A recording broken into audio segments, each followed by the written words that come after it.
Have you ever wondered what power really looks like? I'm not talking about money or influence. I'm talking about the kind of power that shakes the earth and splits the sky. Long before science gave us answers, the ancient Greeks looked up at the storm clouds and saw something terrifying, gods. But these weren't the kind, gentle figures you might imagine. The gods of Olympus were forces of nature, as beautiful as they were brutal. Imagine a family squabble that could flood a city. A moment of jealousy that could spark a decade-long war. This was the reality for those who worshipped Zeus, Poseidon, and Hades. These three brothers, rulers of the sky, the sea, and the underworld, held the fate of humanity in their hands. They were warriors, lovers, and schemers whose whims could create heroes or unleash monsters. Their power was absolute, their moods were unpredictable, and their stories are filled with more drama than any modern-day TV show. Take Zeus, the king of the gods. He wielded lightning bolts like toys and commanded the respect of both gods and mortals. But he was also known for his insatiable desires, which led to countless conflicts and legendary children. Then there's Poseidon, master of the oceans. With a strike of his trident, he could summon earthquakes and tsunamis, a moody and vengeful god you did not want to cross. And we can't forget Hades, the solemn ruler of the underworld. He wasn't evil, not really, but he governed the silent, shadowy realm of the dead. A destination all mortals feared. These weren't just stories told around a fire. They were attempts to explain a chaotic and often terrifying world. The tales of these powerful gods show us how the ancients saw everything from the changing seasons to the mysteries of life and death.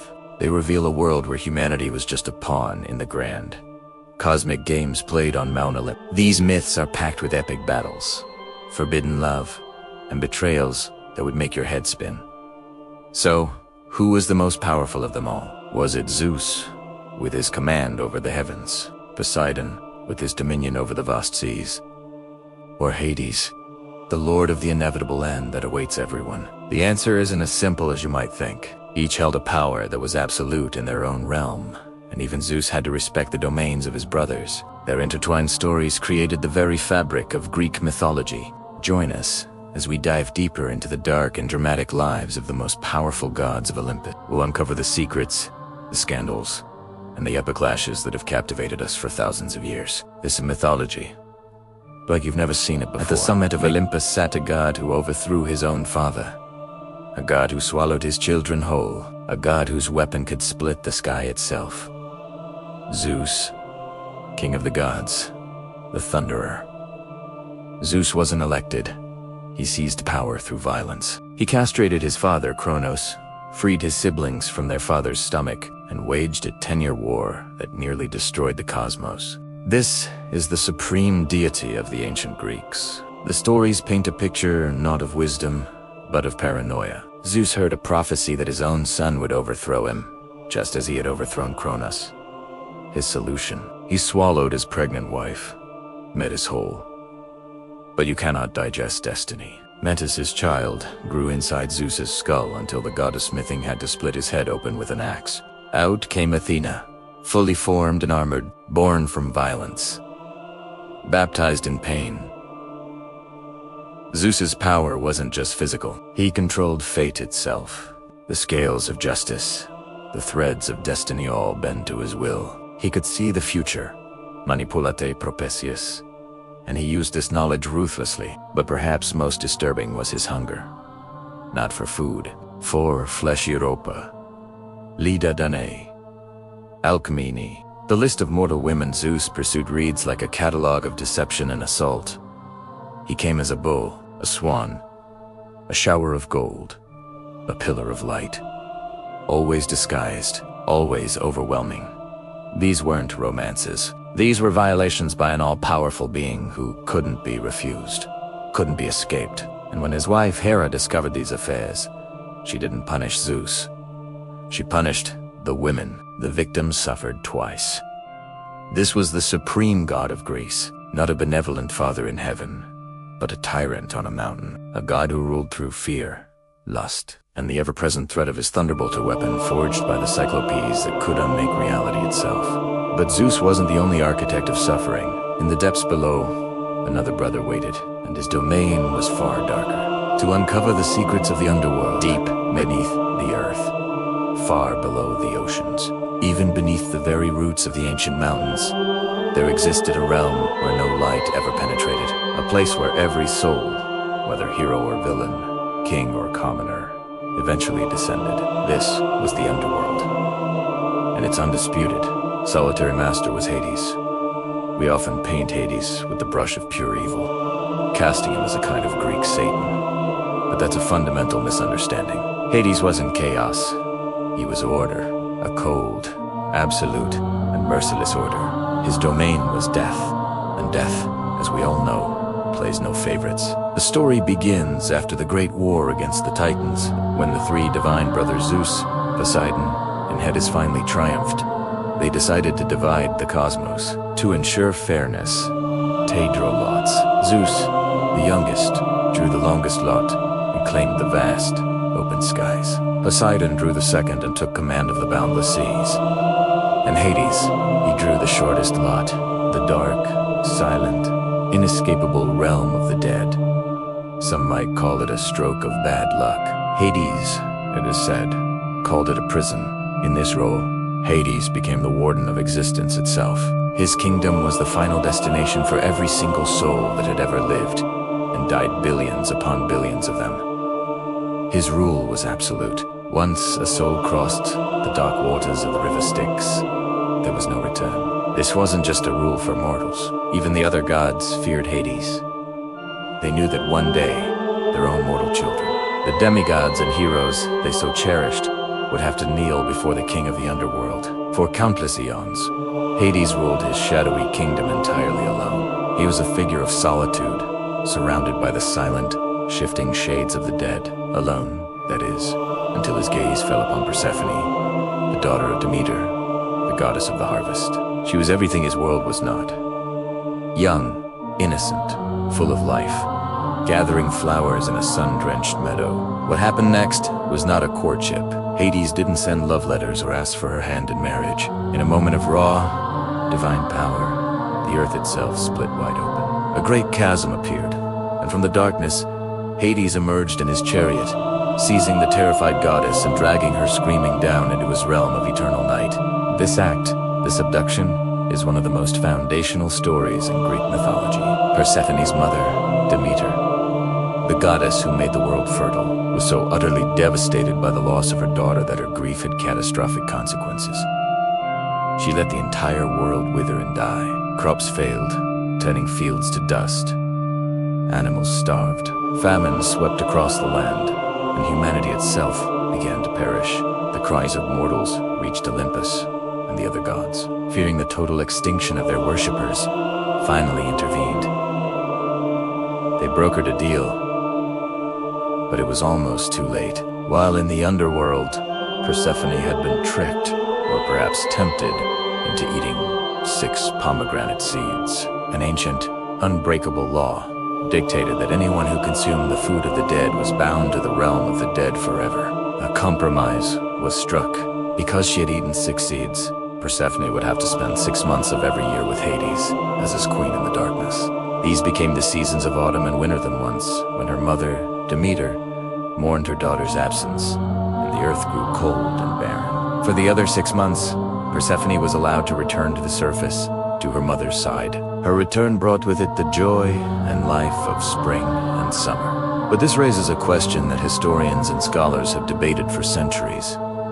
Did Persephone remain a captive, a victim forever, fighting her fate, or did she, over time, embrace the darkness and her role within it? Later myths and artistic depictions show a profound transformation. Persephone is no longer just the abducted maiden. She evolves into the dread queen of the underworld, a powerful and formidable goddess in her own right. She is depicted judging the souls of the dead alongside her husband, commanding the spirits, and being just as feared and respected as Hades himself. She goes from Kori, the maiden, to Persephone, the terrifying queen. Some scholars interpret this as a story of acceptance, of finding power in an impossible situation. Others see it as a darker tale about how profound trauma can irrevocably change a person, forging them into something new and unrecognizable. In his realm, Hades, wasn't just a king.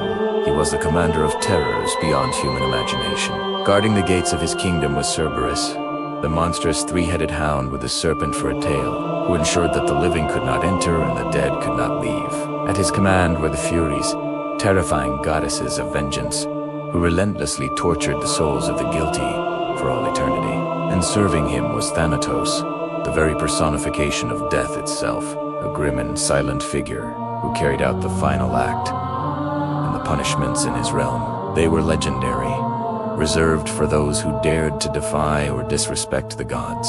Consider Tantilas, a king who committed the ultimate hubris. He tested the god's omniscience by killing his own son and serving him as a meal at a banquet. His eternal punishment was to stand in a pool of clear water that receded every time he bent to drink, while overhead fruit-laden branches pulled away every time he reached for food. He was doomed to eternal starvation and thirst, with relief forever just out of reach. This is where we get the word tantalize.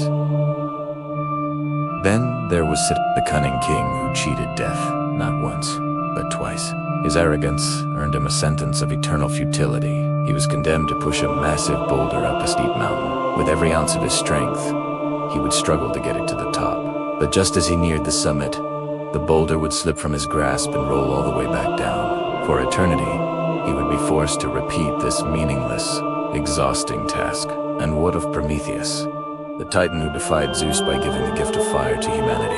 He was chained to a rock where, every single day, a great eagle would descend and eat his liver. Because he was immortal, his liver would regenerate completely every night, only for the agonizing torment to begin again the next day. Eternal agony. To the ancient Greeks, these weren't just cautionary tales or metaphors. The Underworld was a real place, and these were real torments awaiting those who transgressed. Hades' power wasn't just immense. It was inevitable. He was the one god you couldn't outrun, the one you couldn't bribe with riches, the one you couldn't seduce or trick. In a world of fickle, emotional gods, Hades represented the one truth that applied to everyone equally. Death, in its own way, is the only true democracy. But if Hades commanded the dead and the very foundation of the earth, his brother, Poseidon, commanded something even more primal, more visible, and just as terrifying. It was a force that humans have feared and revered since our earliest ancestors first looked out at the vast, unknowable horizon. The sea. Thank you for watching. If you're fascinated by the raw power and complex tales of the gods, make sure to like this video and subscribe to our channel. We have many more journeys into mythology planned. See you next time. Poseidon, god of the seas, earthquakes, and storms. The Earthshaker, the Stormbringer. For the ancient sailors who cast off from shore, every single voyage was a desperate prayer. They knew the ocean didn't just kill a person, it had upset them. No grave to visit, no body to mourn, no memory left behind, just the infinite, silent blue. Poseidon was volatile in a way that made even his brother Zeus seem predictable. His moods were the ocean's. Moods calm and beautiful one moment, a catastrophic, raging monster the next. And he held grudges. Divine, eternal grudges that could span generations.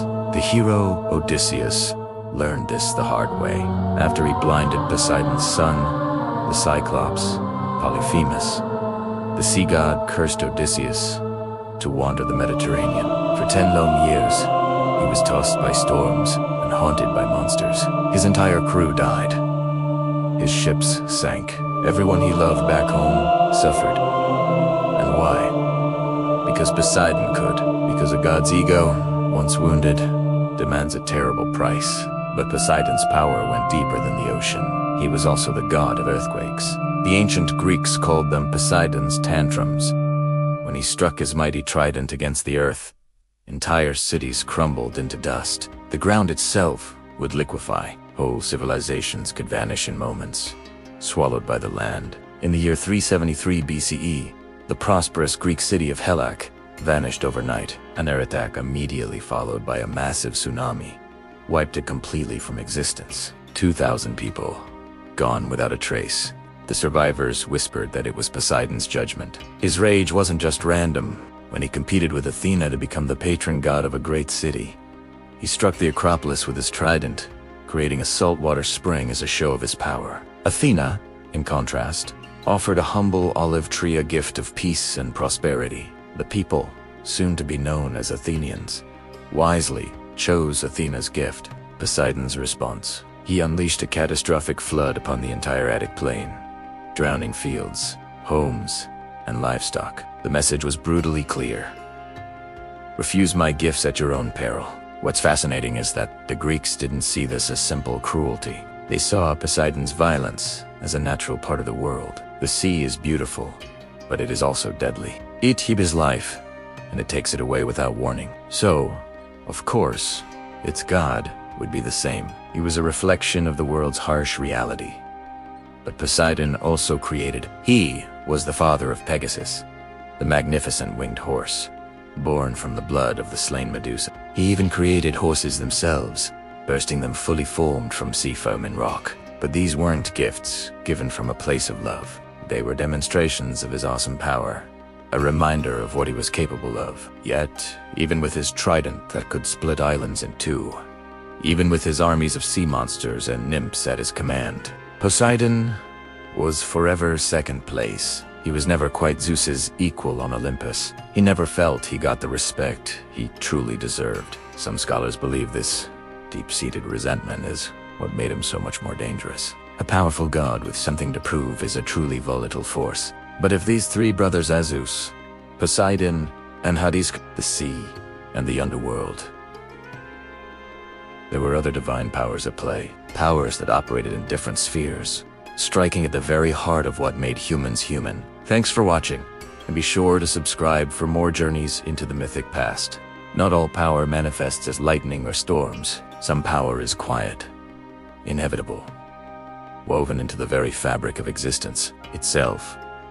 Apollo, Artemis, Athena, Ares, Aphrodite, the younger gods, and in some ways, they were even more terrifying than their elders. These gods didn't just rule nature, they ruled human nature. Love, war, wisdom, the hunt, truth. These are the forces that actually govern our behavior, and the gods who controlled them held power over every decision, every passion, every death. Take Apollo, god of the sun, music, prophecy, and plague. He was beautiful, talented, and utterly merciless. When the satyr Marsyas dared to challenge Apollo to a musical contest, Apollo won and then flayed Marsyas alive for his audacity. When the Trojan princess Cassandra rejected Apollo's advances, he cursed her. She would speak true prophecies, but no one would ever believe her. She foresaw the destruction of her city, Troy. She screamed her warnings. No one listened, and the city burned. Apollo represents the terror of perfection. He was the ideal, beautiful, artistic, logical, but perfection has no room for failure, no tolerance for rejection. His punishment for any perceived imperfection was absolute and horrifying. And then there's his twin sister, Artemis, virgin goddess of the hunt, protector of women, and executioner of men. When the hunter Actaeon accidentally stumbled upon Artemis bathing, she didn't just get angry. She transformed him into a stag, his own hunting dogs, loyal companions his entire life, tore him to pieces, not recognizing their master. When King Agamemnon boasted he was a better hunter than Artemis, she stopped all winds, stranding the entire Greek fleet on their way to Troy. The price for the wind to blow again. Agamemnon had to sacrifice his own daughter. If again, div italiano. Artemis defended women fiercely, but she demanded absolute, unquestioning respect. The gods weren't just powerful, they were petty. They had human-like emotions, but godlike power to act on those emotions. Next, there was Athena, goddess of wisdom and strategic warfare. She was born fully grown and armed from Zeus's split skull. Her very existence began with an act of violence. She was the great patron of heroes like Odysseus, Perseus, and Heracles. But her favor was entirely conditional.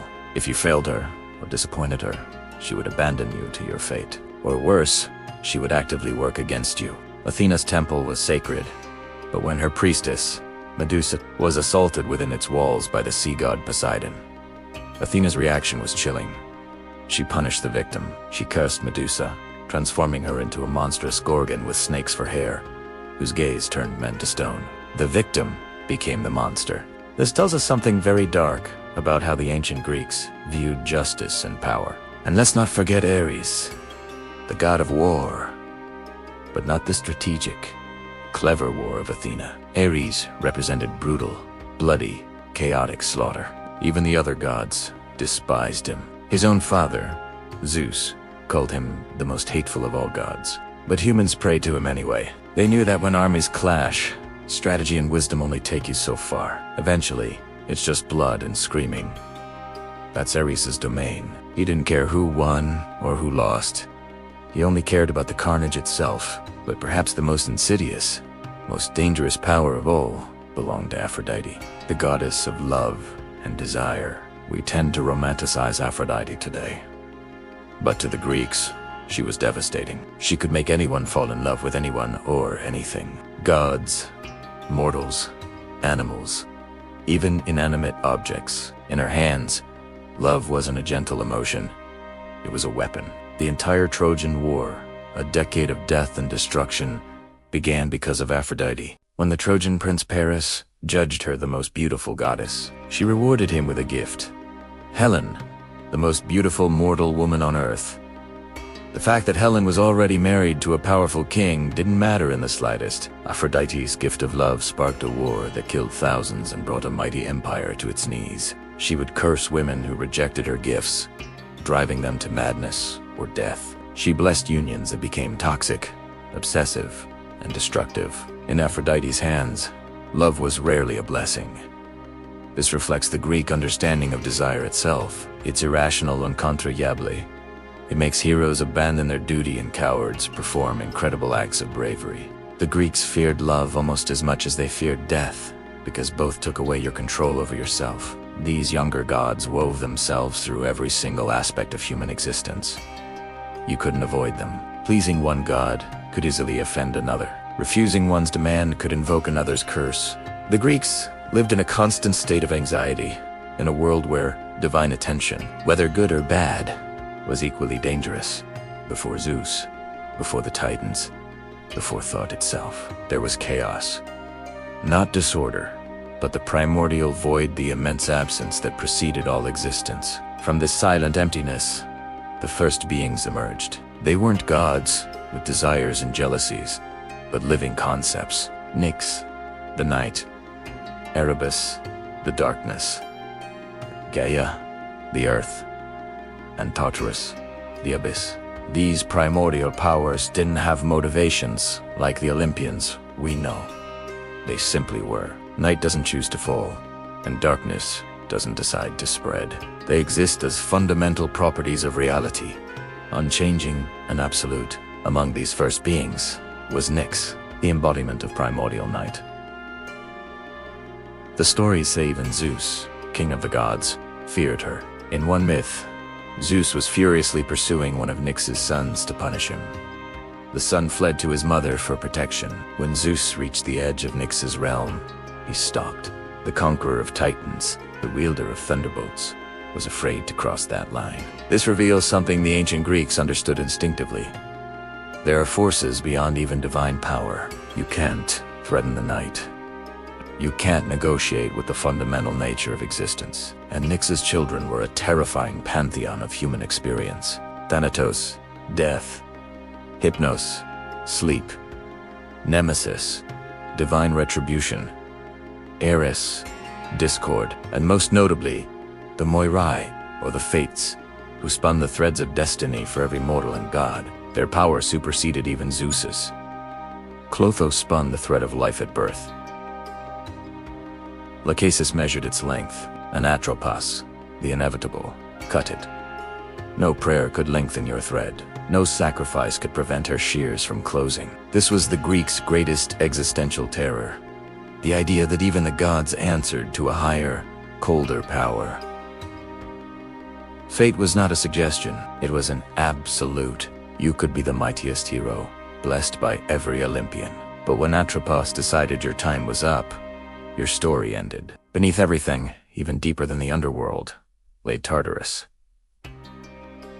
The abyss.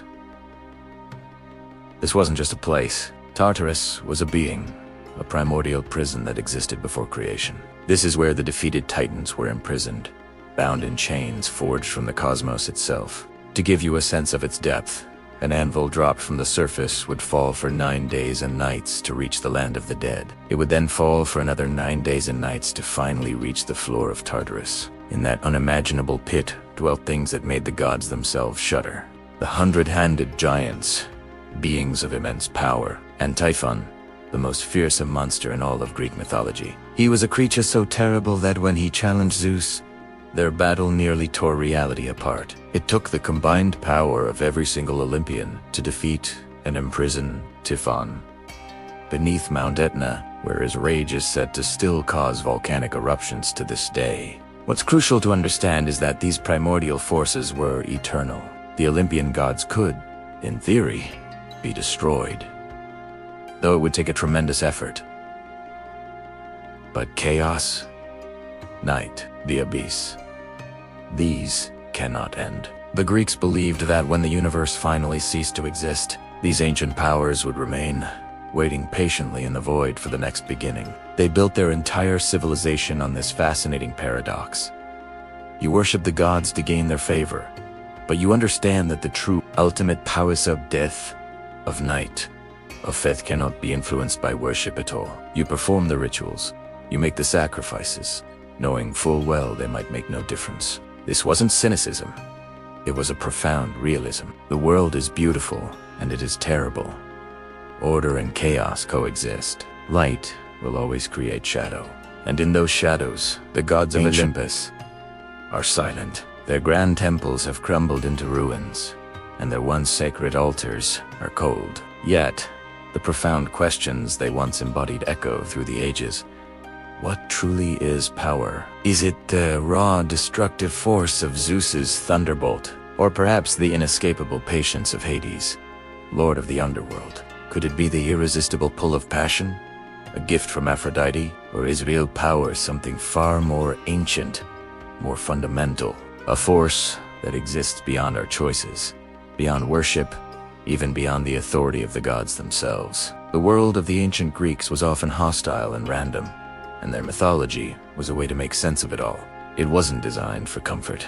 It was designed for explanation.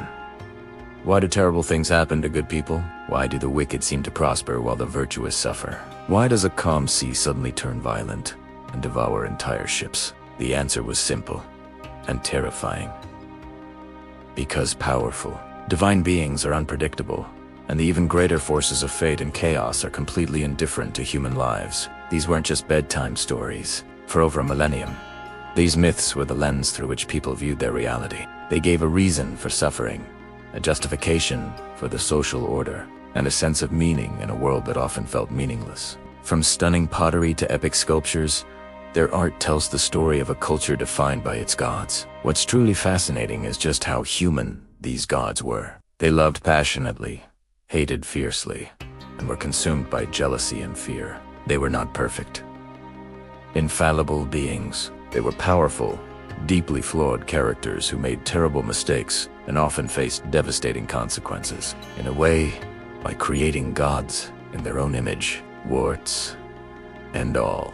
The ancient Greeks were perhaps being more honest about the nature of power and existence than we often are today.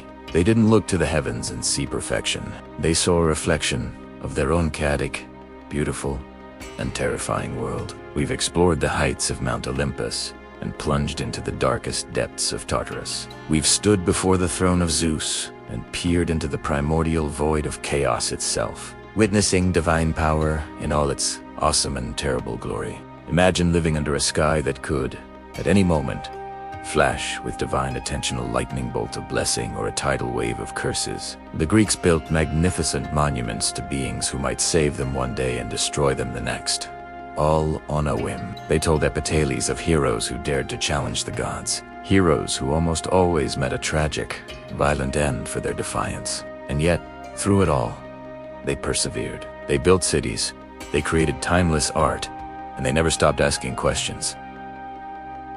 Perhaps that is the ultimate lesson from Greek mythology. It's not a call to worship power, but a demand to understand it. It's not a lesson in submitting to fate, but in recognizing its cold, hard existence. The gods are long dead, but the darkness they represented, the chaos, the untamable passions, the sudden violence, the breathtaking beauty, and the sheer terror of being alive, that has never left us. In many ways, we are still living in the shadow of Olympus. We are still grappling with the very same questions about justice, suffering, and meaning. The only difference is, now we know the truth. There are no gods coming to save us. We are alone with the night. Thanks for watching. If you want to explore more of history's biggest ideas, make sure to subscribe and hit that notification bell.